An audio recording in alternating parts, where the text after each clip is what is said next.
আসসালামু আলাইকুম, welcome back to my channel NNK lifestyles.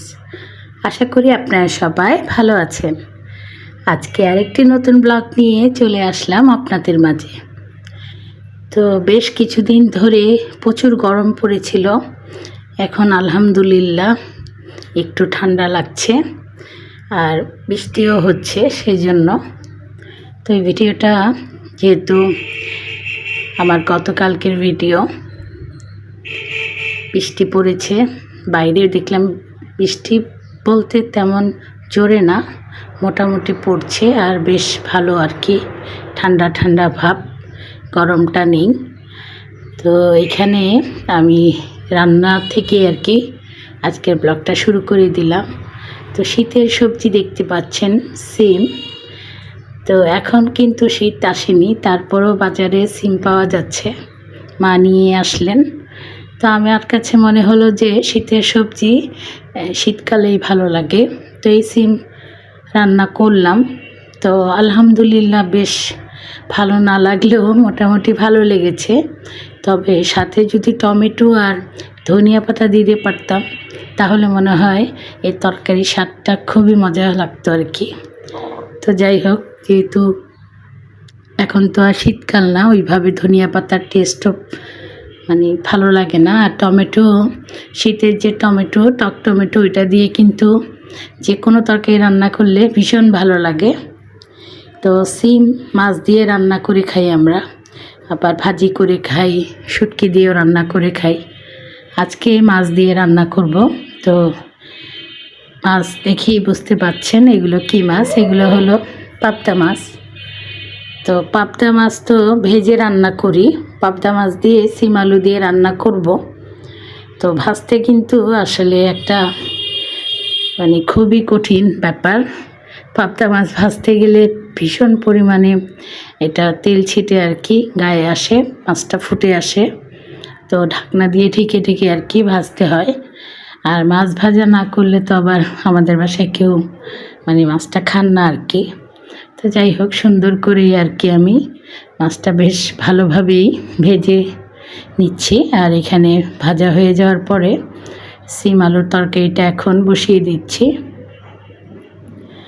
তো তরকারি আসলে ওইভাবে মানে রান্না করা, রান্না যে করি ওটা শেয়ার করা প্রত্যেকটা ভিডিওতেই মানে দেখা যায় যে আমি রান্না করছি, ওগুলো একেবারে শুরু থেকে আর কি শেয়ার করি। তো যেহেতু আমার লাইফস্টাইল ব্লগ, তো আমি কি করছি না করছি ওগুলোই তো শেয়ার করব।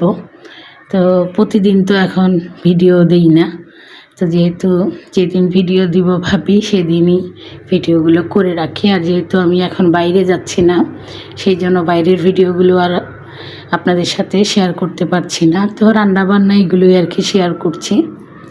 তো এখানে মশলা বলতে যা যা দিই আর কি, হলুদ, মরিচ, ধনিয়া, জিরা, পেঁয়াজ আর রসুন বাটা দিয়েছি। আর কিছু পেঁয়াজ আমি কুচি করে আর কি ভেজে তারপরে ওই তেলের মধ্যে মশলাগুলো ছেড়ে ভালো মতো কষিয়ে, প্রথম যখন মশলা কষানো শেষ হলো তারপরে অল্প পানি দিয়ে আরেকটু কষিয়ে নিচ্ছি। আর প্রত্যেকটা তরকারিতেই আসলে কষানোর বিষয়টা থাকে, মশলা যত বেশি কষানো হবে ততই তরকারির স্বাদটা বাড়ে। তো কষাতেও কিন্তু অনেক সময় লাগে, তো আমিও সময় করে অনেকক্ষণ ধরেই মশলা কষিয়েছি। তারপরে এখন মশলার মধ্যে অল্প পানি দিয়ে তারপরে আলু, সিম এগুলো দিয়ে দিলাম।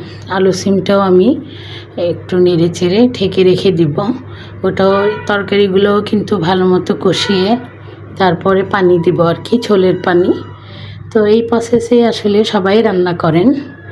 তো কেউ হয়তো মশলা কম খান, কেউ হয়তো বেশি খান, এই হলো আর কি পার্থক্য। তো যাই হোক, আমার তরকারি রান্নাটা করছি আর আপনাদের সাথে কথা বলছি, বেশ ভালো লাগছে। তো এইখানে যে আলু আর সিম আমি নেড়ে চেড়ে এখন ঢাকনা দিয়ে ঢেকে দেব। তো আজকে কিন্তু শুধু একটা তরকারি রান্না করিনি, কিন্তু ভিডিও আমি এই তরকারি রান্নার ভিডিওটাই করেছি। সাথে কিছু ডাল ভুনা করেছিলাম, অল্প পাতলা ডাল না, একটু ঘন করে আর কি ভুনা করেছিলাম। তো ওটার ভিডিও করিনি, শুধু তরকারি রান্নাটাই ভিডিও করেছি। তো ইদানিং কিন্তু এই তেমন একটা ইউটিউবে কাজ করার আগ্রহ নেই বলতেই চলে। আর আমার আসলে দুঃখ নেই যে ভিউজ হচ্ছে না কেন, লাইক দিচ্ছেন না কেন, এটা হচ্ছে না কেন, ধুর আর ভাল লাগে না। অনেক বছর তো হলো ইউটিউবে, তো এখন মানে অনেকের ভিডিও কিন্তু আমি দেখি, যাদেরকে আমি সাবস্ক্রাইব করে রেখেছি, কারণ ওনাদেরকে আমি তো সাবস্ক্রাইব করার সাথে সাথেই ওনারা যখন ভিডিও ছাড়েন ওনাদের ভিডিওর নোটিফিকেশন চলে আসে আমার মোবাইলে। তো বাসায় এই কয়েকদিন মেহমান ছিলেন, হয়তো আমি যখন বাসায় মেহমান থাকেন আমি ফ্রি থাকি না, কিংবা কোথাও যদি আমি বেড়াতে যাই ফ্রি না থাকলে তখন আমি কারো ভিডিও অন করতে পারি না। কিন্তু বাসায় যখনই কাজ কাম সেরে আমি অবসর থাকি সবার ভিডিওই অন করে রেখে দিই। চোখের প্রবলেমের কারণে তো ওইভাবে দেখতে পারি না, কিন্তু অন করে রেখে লাইক কমেন্টস সবই করি। কমেন্টস বলতে আমি ভিডিও রিলেটিভ কোনো কমেন্টস করি না, শুধু আর কি লাফ লাফ লিখে কমেন্টটা দিয়ে দেই। তো যাই হোক, আমার ভিডিওতেও যে মানে যারা দেখছেন, কমেন্টস করছেন, লাইক দিচ্ছেন, আমি কিন্তু খুশি, যে কয়জনই করছেন না কেন। আর ইউটিউবে আসলে আমিও ভিডিও দিচ্ছি, আপনাদের সাথে যুক্ত থাকবো, সেজন্য না দিলেও কিন্তু চলে। তারপরেও আমি এখন যেটা বলবো শখের বসেই আর কি দিচ্ছি। তো এখানে আমি ভাজা মাছগুলো দিয়ে দিলাম, দিয়ে একটু ঢেকে রেখে দিব। আর সিম আলুর তরকারিটা না মানে খুব বেশি ঝোল ঝোল করে রান্না করব না, অল্প ঝোল থাকবে, আর ওভাবেই আর কি আমরা খেতে পছন্দ করি। তো হয়ে গিয়েছে তরকারি, এখন কিছুক্ষণ আর কি চুলোতে রেখে তারপরে নামিয়ে ফেলবো। তো মাশাআল্লাহ দেখেন তরকারির কালারটা কিন্তু খুবই সুন্দর হয়েছে। আর যেহেতু আমি ভিডিওটা খাওয়ার পরে তো একদিন আগের ভিডিও তো খেয়েছি দুপুরে রাতে, তো সেই জন্য বলতে পারবো যে টেস্টটা কেমন হয়েছে। বললাম তো মোটামুটি ভালোই হয়েছে, ধনিয়া পাতা দিলে, টমেটো দিলে আরও মজা লাগতো। তো যাই হোক, তরকারি রান্না করে তারপরে বাসায় তো কত কাজ, ওগুলো কিন্তু ভিডিও করি না, কারণ অত ধৈর্য আমার নেই। আর ভিডিও মোবাইল অন করে করে ভিডিও করা খুবই কষ্টের বিষয়। তো যাই হোক, তারপর তো বিকালের পর্বে চলে আসলাম। বিকালবেলা কিন্তু আমাদের, বিকাল বলতে এখন তো সন্ধ্যের পর আর কি, সন্ধ্যা না মাগরিবের নামাজের পর চা না হলে তো আমাদের সবারই দেখা যায় যে চলেই না।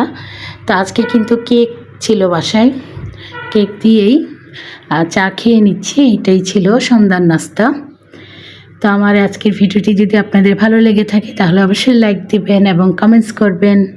আজ তাহলে এই পর্যন্তই, দেখা হবে ইনশাল্লাহ পরের কোনো ভিডিওতে। আপনারা সবাই ভালো থাকবেন, আল্লাহ হাফেজ।